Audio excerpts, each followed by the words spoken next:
പോലെ തന്നെയാണ്.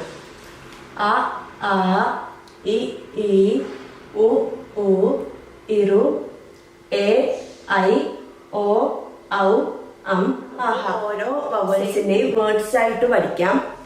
ആ ഫോർ അജ, അജ എന്ന് പറഞ്ഞാൽ ഗോട്ട്.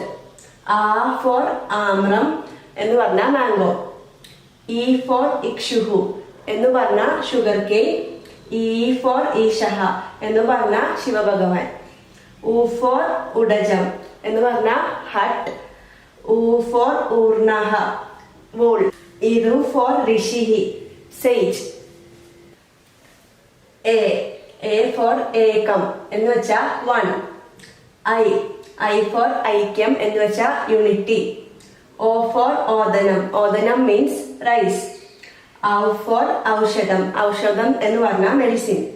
അം ഫോർ അംബുജം, അംബുജം എന്ന് പറഞ്ഞാൽ ലോട്ടസ്. അഹ എന്ന് പറയുന്നത് ഒരു വാക്ക്, ഒരു മസ്കുലിൻ ആയിട്ടുള്ള ഒരു വാക്ക് എൻഡ് ചെയ്യുമ്പോൾ അതിനൊപ്പം ഇടുന്നതാണ് അഹ. ഛാത്രഹ എന്ന് വെച്ചാൽ സ്റ്റുഡന്റ്. ലാസ്റ്റ് വരുന്നതാണ് അഹ. ഒരു വേർഡ് എൻഡ് ചെയ്യുമ്പോൾ, മസ്കുലിൻ ആയിട്ടുള്ള വേർഡ് എൻഡ് ചെയ്യുമ്പോൾ അതിന് ലാസ്റ്റ് ഇടുന്നതാണ് അഹ.